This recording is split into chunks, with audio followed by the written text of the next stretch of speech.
even harder, maybe even walking around the room. Who knows? Maybe I'll try a handstand today. And if I throw my back out, hopefully somebody will help me out. I've never done a handstand in my life. I can't even touch my toes. So you're going to have to help me if I'm being acrobatic to get you engaged. But we're going to be covering Chapter 3. We're going to be continuing Chapter 3. And after Chapter 3, we're going to have our first exam in this class. Who can remember, what are my exams like? What do they consist of? Yes? Yep, absolutely. And there's bonus questions. If you don't know the answer to the bonus question, what should you try to do? If you can make me laugh, you might get some bonus points. People have done it. Here's what we're going to do in this class, guys. I started this conversation last time, and I've come to a decision. Guys, what we're going to do is our first test will be traditional. We're all going to get together. We're going to take the class together. We're going to use a product called Lockdown Browser to do so. And in fact, a day next week, I will be helping you install it on your computers. I'll be sending you a link.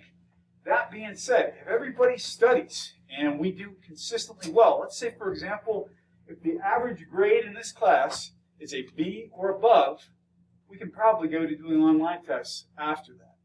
Meaning, if you guys study hard, you all do well on the test, we can go to doing online from there out. Can we come to an agreement on that? That's my commitment to you. Can you guys give me a commitment to that as well? You like that idea? I like that idea too. Guys, just a reminder, I have been slow to getting back to LinkedIn this week because I've been doing some heavy-duty grading in some of my graduate-level classes. If you are waiting on me to regrade your LinkedIn, please email me. Don't message me through Canvas. Email me and let me know so if you have made changes, I can upgrade your grade. And we did have a discussion posting that was due on the 14th. It was due on Monday. If you have not done your ethics discussion posting, I'll be grading those today. I'll at least give you partial credit if you try to get it in. Is there any questions on where we're at with that stuff, guys? Okay. Well, our next assignment in this class is not due until the 25th. The next assignment in this class, I'm asking you, because we're talking about international business, to pick a product that you already own or would like to own. It can be anything from a smartphone to a car. Tell me what the name of the product is. Tell me what's so great about it. Why do you want it so much? Find out where it's made. And tell me, should it continue to be made in the way that it is made, in the place that it is made, or should production move somewhere else? Let me give you an example. Who here remembers, because I've talked about them multiple times in this class, what's my favorite brand of sneaker? It's Nikes, for sure. And Nikes are made in countries where they pay very low wages. I really, really want a new pair of cross trainers. I need a new pair because my shoes are getting a little old looking. If I buy those cross trainers from Nike right now, if I buy a brand new pair, I'm paying $110 to $150 for the ones I want. If they were made in the United States, what would that pair of shoes likely cost?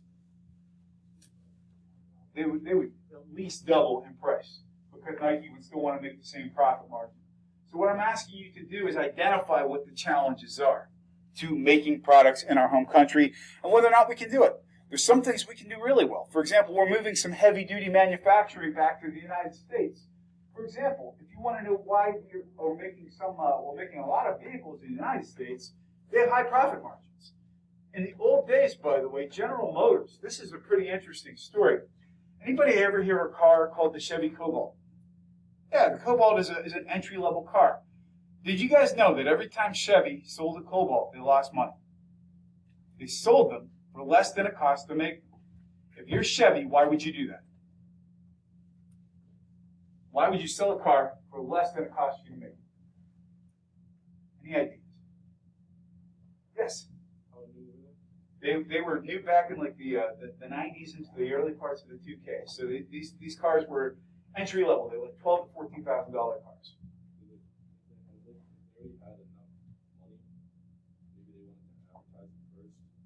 Well, that's exactly right. They want to get people in. So say, for example, you're that college student, just graduated, you got enough to buy an inexpensive car. Well, we know you can't afford the Silverado pickup yet or the Suburban, but you can afford the Chevy Cobalt. And if you have a good experience with this car, maybe you'll come back and buy the Silverado later on. It was rumored at one point in time that Chevy had to sell a Silverado to make up for every 2 Cobalts that they sold because they were losing that much money. So there are complexities to making products in our home country because of associated costs as well. By the way, Why does it cost so much to make a car in the United States? What's the factor that goes into it, guys? What's one reason it can be very expensive to make a car in the United States? Well, we got plenty of those. We're doing okay, though. It's a good thought, though, the harvesting of those resources. So, yes, our labor costs are way higher. Guys, do you know what an average General Motors worker makes? A unionized General Motors worker, somebody with a high school diploma working in manufacturing. Any ideas? The average worker there makes about $75,000 a year building cars. That's a lot more than people in a lot of parts of the country with advanced degrees make, for example. So it costs a lot, and their benefits are expensive. It costs a lot to make things in this country because we have a very high standard of living. Not the highest, but really high. So I'm asking you to consider, for example, why products are made where they are, and to tell me how we could onshore some of these products. So we're thinking about that. And just a reminder, guys, this Friday we have a guest speaker who's coming in over Zoom. Mr. Lancaster actually is doing some pretty creative stuff. He's creating things like wired cities. They call them smart cities. The idea that everything in the city is full of sensors and arrays to help us better manage traffic, better manage people, all these things. He's going to talk about 5 principles for success in life and business. Guys, be prepared to ask him some questions. He's going to be coming in over Zoom, but be prepared to ask some questions. Well, we left off talking about barriers to trade, guys. There are lots of reasons, for example, that we have problems getting product in and around countries. You guys heard me talk a lot about how I think Africa is going to be the big continent in the 21st century, and I do. I think they've got crazy amounts of natural resources, crazy amounts of expertise. We're talking about people who are ready for a technology revolution. I really do think it's going to happen. But they've got problems, guys. Many countries on the African continent are landlocked. They don't have easy access to ports to ship. Some of them don't even have postal service or roads. True story, guys. In the 1990s, there used to be things in Africa called bicycle networks. And here's how they would work. Let's say all of you had smartphones. You would type up your emails for the day. A guy would pedal through your village on a bicycle. All of your phones would send the email to a transmitter he was carrying on his bicycle. He would ride back to a central location and upload them all at the end of the day. And that's how people were getting internet in parts of Africa. So they've got challenges. In the United States, we're lucky. We've got lots of coastal area. We've got lots of seaports. We've got lots of good roads. By the way, guys, can anybody tell me where our advanced infrastructure came from? Why we have such great roads and infrastructure in the United States? What period of time did it come from and how? I'm sorry? Westward expansion started. We got our railroads out of that. You're absolutely correct. Something even a little more recent than that. What happened in the early 1900s? I'm going to say about the 1930s, perhaps. Yeah, we had the fallout of the Industrial Revolution, which ended up producing the Great Depression. And after the Great Depression, how did we get out of the Great Depression? Anybody know?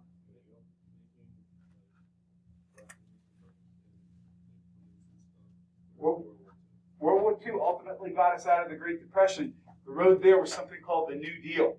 Franklin Delano Roosevelt, FDR, who was the president who led us into World War II, had something called the New Deal, and people who were massively unemployed got employed by the government so we could build roads, bridges, all these things. Unfortunately, those things need renewed now, but that gave us a lot of our infrastructure. Here's another little bit of trivia for you guys. Anybody here know where the idea for an interstate highway system came from? I'll give you a hint, World War II. Anybody know where it came from? It did. It came from Germany, because in Germany, Adolf Hitler, when he was preparing to take over the world in his evil quest for world domination, built massive highways. He built the Autobahn in World War II so that the military could, within several hours, get to any border of Germany. There was one other thing that came out of World War II that people still buy today. It's a brand of automobile. Who might it be? German car company. Volkswagen. It was called People's Car. Adolf Hitler was responsible for the Beetle. He wanted an affordable car for all Germans. And he did a lot of terrible and evil things. One of the most evil people the world has ever seen. But a couple of his ideas have endured because they could be used for other things. So we also get into the idea of tariffs and philosophy. Guys, what we mean by that is We have open trade or trade protectionism. When I'm talking about trade protectionism, what's the primary means of trade protectionism? They are called, there's a T word. What do we slap on items that are coming in? Tariffs. Yeah, it's the T word, man. And so we put tariffs on to make goods and services in our own country seem more attractive. So tariffs are used for that purpose, but that's also called trade protectionism. Well, that's something we're doing in the United States right now to try to punish people who are engaged in unfair trade practices. Well, some countries, for example, like China, and China's not the only one, will require United States companies, when they come to operate in their country, that they have to have a local partner. They're ensuring that if somebody's bringing money into the country, one of their companies will benefit from it as well. Then we get into what we refer to as import quotas. That means we're only going to import X number of items from another country, and at that point, we're going to have to buy things in our country. An example would be pickup trucks. Guys, who here can tell me the name of a pickup truck? Let me rephrase that. What auto manufacturers that are not based in the United States regularly sell pickup trucks in the United States? What's a Japanese car company? Toyota is a great example. And the reason they make those trucks in the United States right now is so they get around the tariffs and the import quotas. Because back in the 70s, when foreign products like trucks started coming across our borders, we started saying, look, we're going to slap tariffs on these because we want people buying American trucks. We're going to get into a whole discussion about pickup trucks in about a slide here. Then we get into embargoes. An embargo basically means that we are not doing any trade with a country. In fact, we might even be trying to cut off global trade from a country. We're doing it right now with several countries. What's a country with whom we have a trade embargo right now? North Korea for sure. We don't do any business with North Korea. Is there anybody else? Give you a hint. Middle East. Iran. And the most famous one in the history of the United States would be Cuba. When Cuba went communist in the 1950s, we decided we were no longer going to do trade with Cuba. And by the way, guys, here's a little interesting fact. If we go from Florida to Cuba, you could actually swim it if you were a professional swimmer. You could swim from Florida to Cuba. It's about 50 miles, 30 to 50 miles, depending on how the ocean is pushing you around. In the 1960s, we almost had a third world war. And what happened was the Soviet Union was actually positioning nuclear warheads, nuclear missiles, in Cuba to try to intimidate the United States. John F. Kennedy, who was the president at that point in time, said, no way. And it came down to a nuclear standoff called the Cuban Missile Crisis.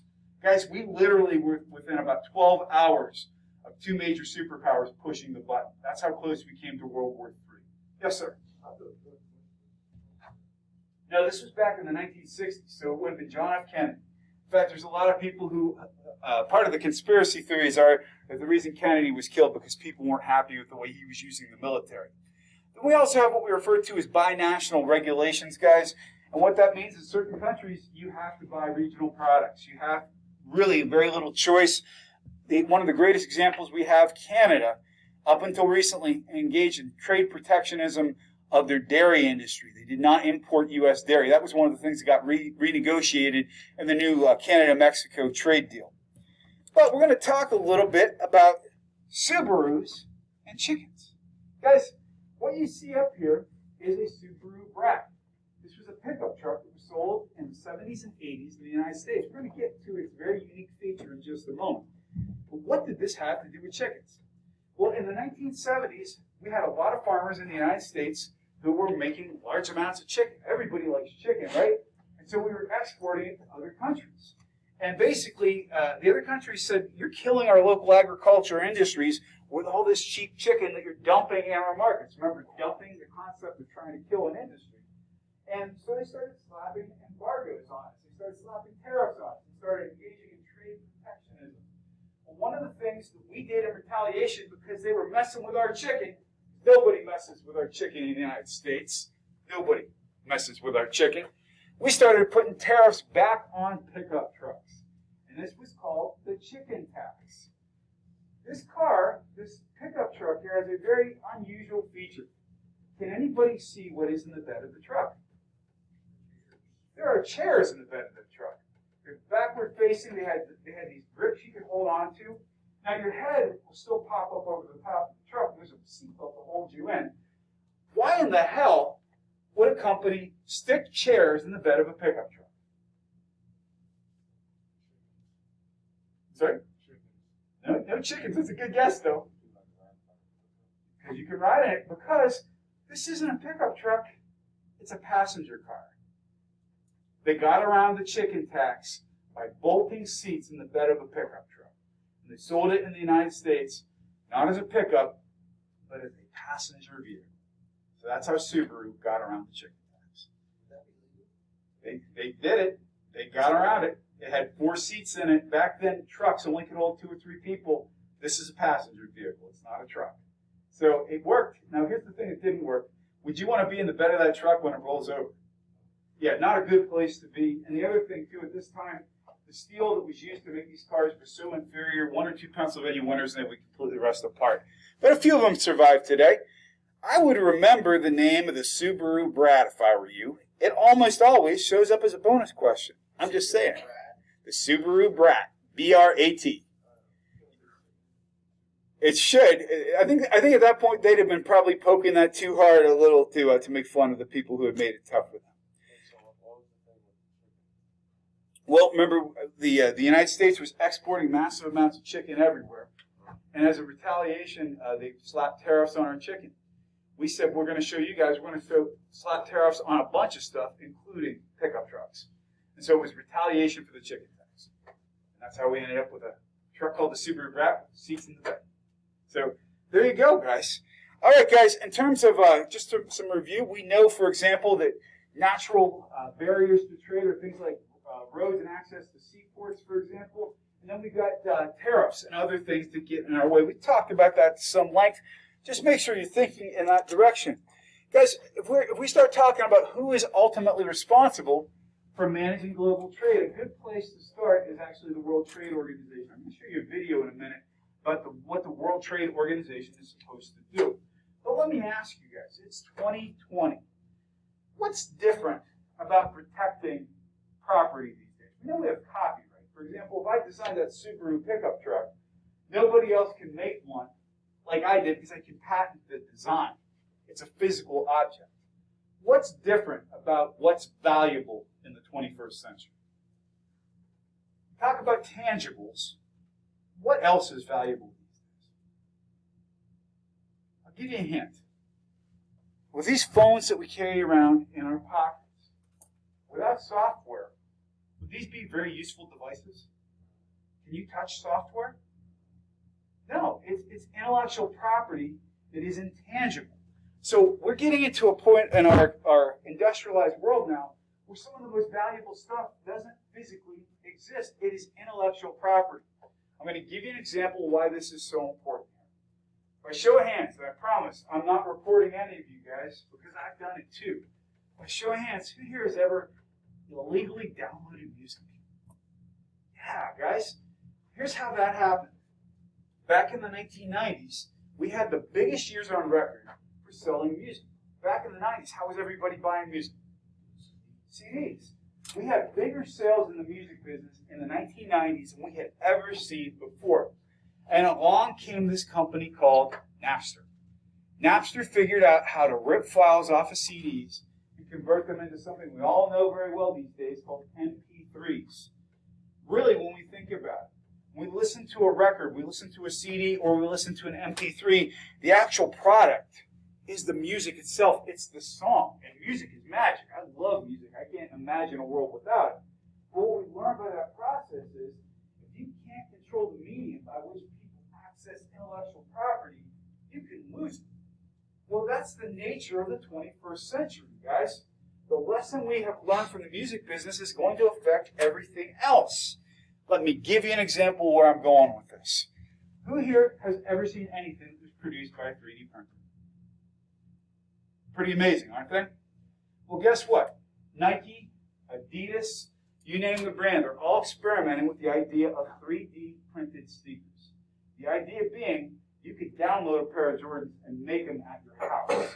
All of a sudden, you're Nike, and what used to be a physical good for you is now intellectual property.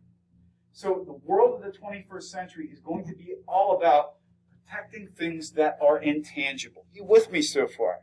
Because this phone, This phone will be obsolete. This phone's obsolete now. But the software that's on it is what the actual value is. So that's what the World Trade Organization is supposed to protect. And how do we, for example, if somebody's pirating Nike designs and producing them in China, how do we police it? It's very hard. So take a look at this video for a minute. We're going to show you what the World Trade Organization is. Countries. But ultimately, if it comes down to an actual knockdown, drag them out dispute, they can't force anybody to do anything. They provide a place for people to speak. It really does come down between countries. Now, let's say, for example, I am a producer of intellectual property. If I am Apple, and I'm based in the United States, but I'm doing business in another country, and people in that country, governments, etc., are taking my intellectual property and reselling it, I go to the World Trade Organization through my country to try to get some protection. Now, we also have something called the World Bank, guys. The World Bank is based in Washington, D.C. Actually, we used to do a little bit of work with the World Bank, and they essentially are offering low or zero interest loans to try to get people to start businesses in other parts of the world. And then we also have something called the International Monetary Fund, which is run out of the World Bank. And when they say they focus on eliminating trade barriers, they do negotiation very similar to what the World Trade Organization does. And they also try to do things like, for example, get money and grants into places that might be underprivileged or underfunded as well. So, guys, I think the World Trade Organization and the World Bank are pretty self-explanatory. We're going to get into some ideas of international economic communities. Before we get into that, I would like to get a question or comment from somewhere in the crowd. Who has a question or comment for me today? It's Wednesday, I know, but it's not Monday. Monday's the worst. Wednesday's not so bad because you can see. I don't know if you guys can see it. Look that direction. Seriously, look that way. You can see the weekend right from here. I can see it. It's right around the corner. So who has a question or a comment? All right, we'll randomly call someone. Maxwell, go for it. What are they saying about the Trump administration with the WTO? Well, as they were talking about with the World Trade Organization itself, it's sort of a voluntary organization. And when people are bringing trade disputes, let's say we have a United States-China trade dispute. We're talking about, for example, we want China to buy more of our products. We want to sell them more than we're buying from them. We can go to the World Trade Organization to have a discussion facilitated. President Trump has chosen to go more direct on with the government of China instead of going through a third party. The World Trade Organization doesn't like that because it takes power from that. But Trump has had some good luck with that in terms of getting the American people behind him. So there's a lot of political posturing going on here and a lot of power jostling too. So it's interesting because we've never seen, probably since the 90s, we haven't seen this kind of direct kind of confrontation between the United States and China on issues of trade. Does that answer your question? Yeah. Didn't Trump take us out of the, what's that thing called? Like all the countries are on one thing and then talk to each other. The Paris Climate Accord? I forget what it's called. Yeah, we have been withdrawn from a lot of international organizations. We're on our way out of the World Health Organization as well. So, other questions, guys? Guys, what do I got to do to get you guys a little motivated today? Everybody here is looking a little down today. You guys feeling down? You having a bad week? Nick's not having a bad week. Everybody seems a little quiet today. What can we do to get you guys talking about stuff? Actually, we're gonna ask some questions. We're gonna query the crowd here and see what your feelings are about these things. I'm gonna start with this side of the room here. Everybody has to answer this question. You must speak today if you have not yet spoken. If I gave you $1 million today, out of my own pocket, which I don't have, but if I did, what would you do with $1 million today? We're gonna start at the back of the room today. I'm giving these guys a chance to think. What would you do with $1 million? Which car? Very good. You didn't even have to think about that. You knew what you wanted. $1 million. What are you doing? Building a mansion. Where? Pittsburgh. Why not? I'd go to Colorado myself. $1 million. What are we doing? Man, your parents are lucky to have a son like you. I don't know if I meet him. I'll call him. $1 million. What are you going to do?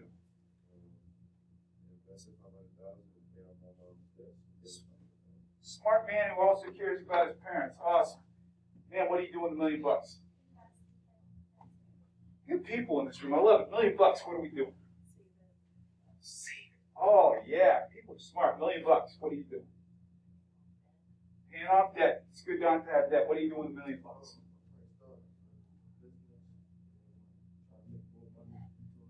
Start a business. If I lose my job teaching, can I come work for you? I'll work hard, I promise. $1 million. What are you doing? Dude, you already got to start on it. $1 million. What are we doing? Any particular?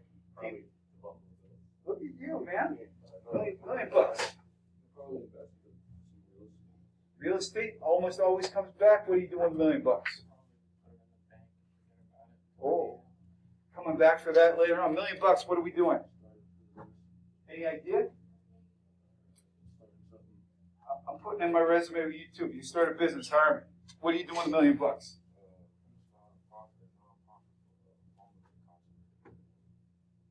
Nonprofits, man. My heart is with you. I love nonprofits. What are you doing with $1 million? You guys are good people. I love you guys. What are you doing with $1 million? You guys are thinking well. What are we doing with this big pot of cash? Yes, I love you. This is great. What are we doing with $1 million? Buy a house. Any particular place? Not yet. Have you made up your mind? $1 million. What are we doing? Save some of it and then buy some shoes. Well, you get a lot of shoes for $1 million. Yes. That's some of it. Car. What kind of car we get? Yeah. There's lots of good choices. You're a closer. What are we doing with $1 million? Man, I love you guys. I love that you guys are thinking about good things and doing things for people. That's good stuff right there. What am I doing with $1 million? First off, I'm going to pay off my student loans, and then I'm going to take my wife on the vacation of her dreams, and then the rest of it we're going to put away, and we're going to grow some money for the charity I support too. So you guys have all inspired me. If I had to answer that question first thing in the morning, I probably wouldn't have thought charity first thing. You guys already are. So I want to be a good person too. You guys have inspired me. Guys, in terms of international economic communities, what we're talking about is areas of the planet where we have relatively free trade. For example, the United States, we used to be covered by the North American Free Trade Agreement, NAFTA. We're now covered by the United States, Mexico, Canada Agreement, which is basically NAFTA 2.0. I should say the Canada, United States, Mexico Agreement, CUSMA. It basically means we can sell and buy things between our two closest trading partners without paying tariffs. Although we've had some arguments with Mexico and Canada, we've come to some agreement. There's also something called CAFTA, which is in Central America, same concept. There's also something called the TPP. That's a Trans-Pacific Partnership, and the TPP was essentially going to be NAFTA, except in the eastern part of the world. We were in a leadership role in that. We pulled back from it. Now China is really the lead role in that particular Trans-Pacific Partnership. But we also have something called the EU, the European Union. Guys, what is unique about the European Union in terms of spending money in the EU? Yes? Exactly right. They all use the euro. Now, what's great about that? If we all had the same currency, what's great about that? Yeah, we've got a shared kind of economic status. Is there a bad part to that? Yes. Well, yeah, and let's think about it like the United States, Mexico, and Canada. Even though we're in a tariff-free zone, we have different currencies. Whose currency is stronger right now, ours or Mexico's? Ours is much stronger, so we don't want to give up that advantage. So there are advantages and disadvantages. If you're in the EU and you're using euros to shop, that's called a common market. That means you can go anywhere in the EU and use common currency. There was one member of the EU that is leaving at the end of October, and they never bought onto the single currency. Who am I thinking of? What's the biggest country to leave the EU recently? England. The British are out of the EU. That should be happening. Actually, I think it's scheduled to be on Halloween of this year, which seems like a bad omen. But they never gave up their own currency. So this is a diagram right from our text, and it's out of date because the UK is not going to be part of the EU, but all these other countries are. So there's what we refer to as relatively friction-free commerce in these countries. Yes, sir? They're trying to get in, and they're trying to prove they've got a stable enough of an economy. When I say this, I don't mean this as a judgmental statement. But Turkey has got a reputation of being a stable or unstable country at this point. There's a lot of unrest in this country right now. And other countries that are trying to get in, like Serbia and Croatia, for example, are not maybe economically there yet to be able to be stable members of a common market. And so that's what's happening. That was an excellent question, by the way.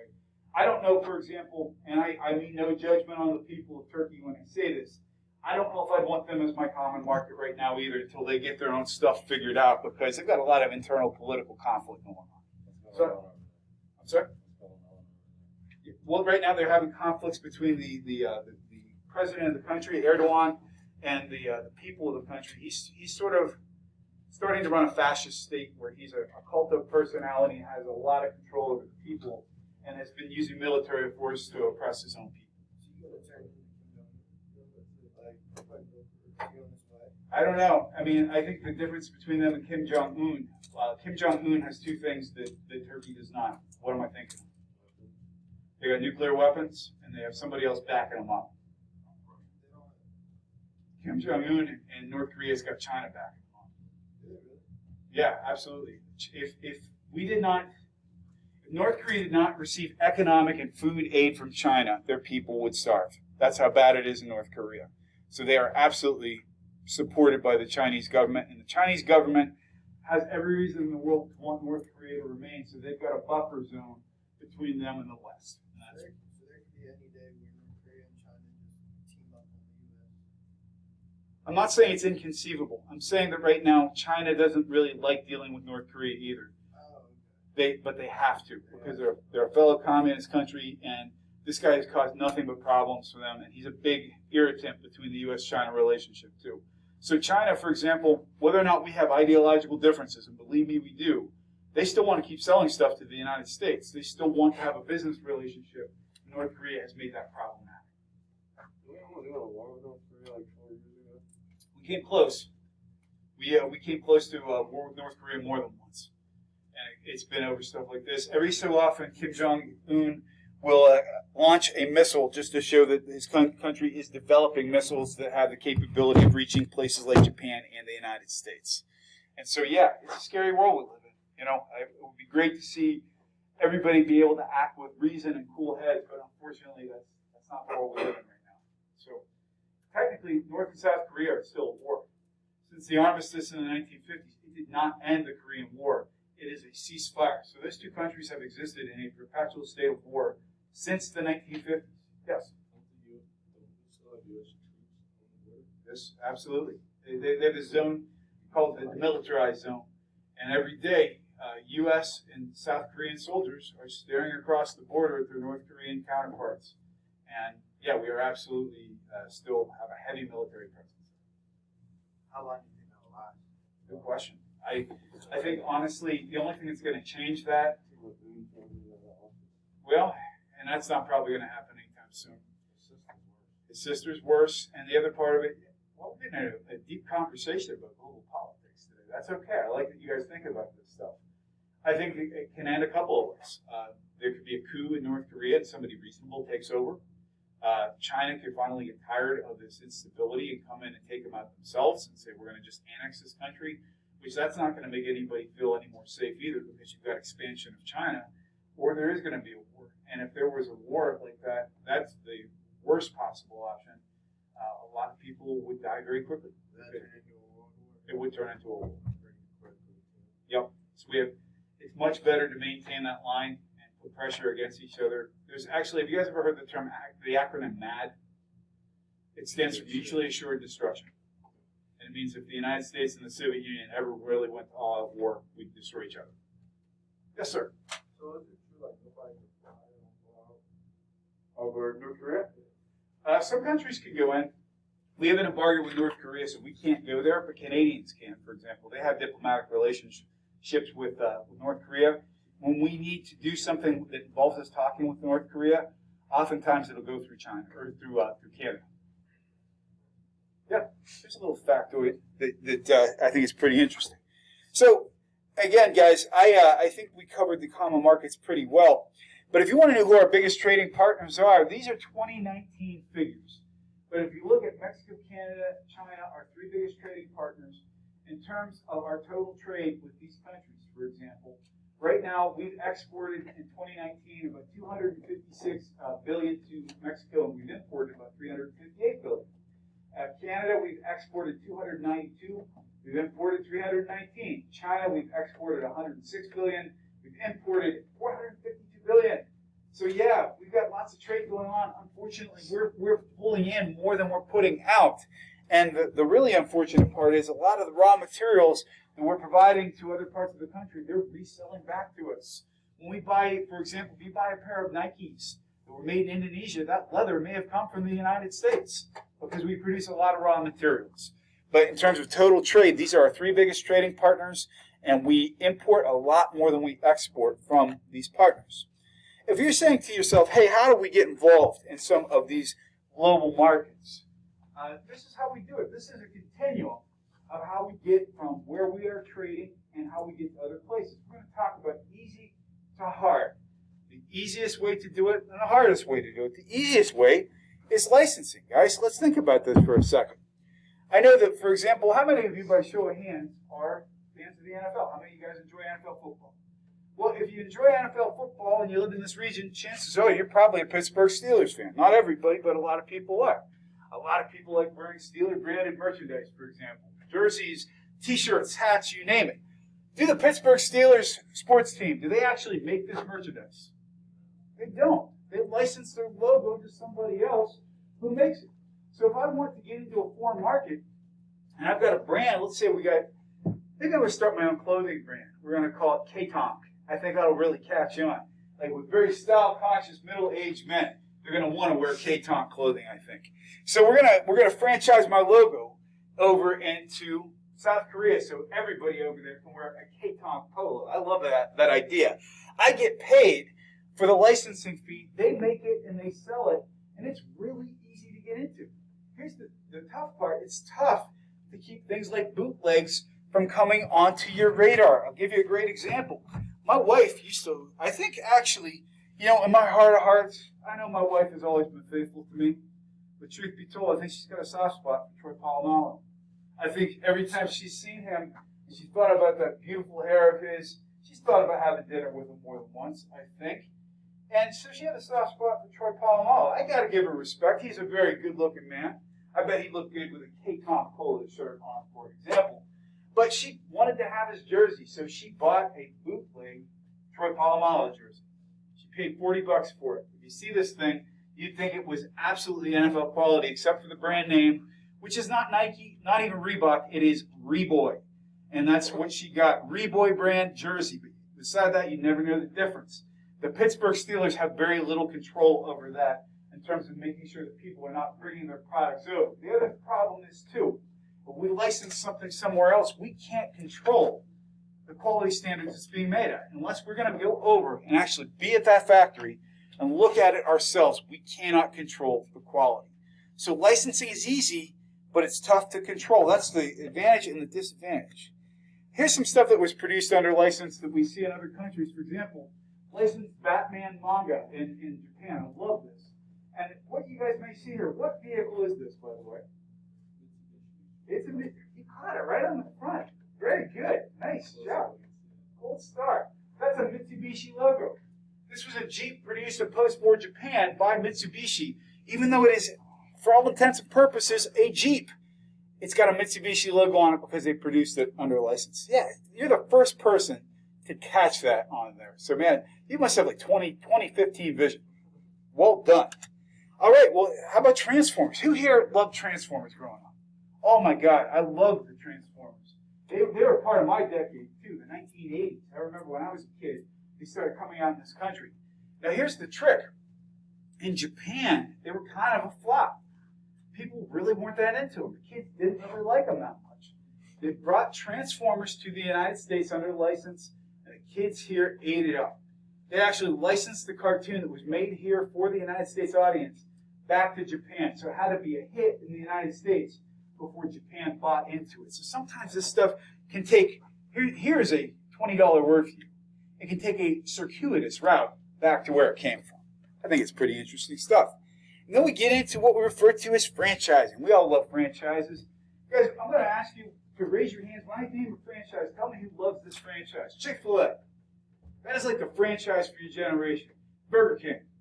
Not so much. A couple people. I like Burger King. McDonald's. Starbucks. What's a franchise I have not mentioned that you guys love? Chipotle. That's a big one. By the way, here's a little trivia for you that could end up as a bonus question. Does anybody know what fast food company actually started Chipotle? How'd you know that? Very good. They mismanaged it. They couldn't get traction on it. They sold it off. Now Chipotle, in terms of growth potential, is hotter than McDonald's. Pretty big deal. So franchising means you're setting up a business that somebody else has already established. Planet Fitness is a franchise. They're selling cheap fitness gear. They're selling cheap fitness programs. Chick-fil-A is a franchise. What's great about a franchise? Actually, let me ask you guys. If you had a choice between starting your own business, if I was starting Kent Tompkins Chicken Shack versus Chick-fil-A, what's the advantage of the franchise for Chick-fil-A over Kent Tompkins Chicken Shack? Brandon, are there other advantages? Brandon's the big one. Yes. Reputation, yep. Consumable, yeah. There's going to be quality there because they've got supply chains. Chick-fil-A will even send you to school. In fact, for anybody who doesn't know, our person who runs our graduate programs here at St. Francis, Nicole Bauman, her brother is the owner of the local Chick-fil-A in Altoona, Pennsylvania. When you get that franchise, you go to school. They send you to their university, and you live away from home and learn everything about their culture and how to run a Chick-fil-A. And they are very particular who gets a franchise. So you got name recognition, you got all these things. Well, then you get to the challenges. One of the biggest challenges Chick-fil-A had in expanding, other than not being open on Sundays, was the idea of regional supply chains. I'll give you a great example. When Chick-fil-A first opened in Altoona, there was such pent-up demand. There was a 2-mile-long traffic jam, people trying to get to Chick-fil-A. They ran out of chicken their first day open. So they had to get other chicken into the area. The closest other franchise was State College. They were running low, so they had to bring it in from out of state. So supply chains can be challenging. So can local taste. Does anybody remember, for example, I said in the McDonald's example, if you go to a McDonald's in Tel Aviv, Israel, what can't you get? I'm sorry? You can't get a Big Mac with cheese. Why is that? Well, Tel Aviv's in Israel, where everybody's faith is. If you're from Israel, chances are your faith is probably Jewish. Kosher. I'm sorry. You got to eat kosher, exactly right. And the idea of mixing meat and cheese is not allowed in the kosher Jewish culture. So they don't sell Big Macs with cheese, or probably even special sauce in those areas as well. Guys, we're going to pick up there on... Actually, we're going to pick up there on Monday because Friday we have a guest speaker. We're online. Are there any questions before we end today's discussion, sir? Next week. We're gonna get there next week, and we're going to do it actually in class for our first one. If everybody gets... What did I say, guys? If everybody gets a B or above, we could probably do the other tests online. Have a great day, guys.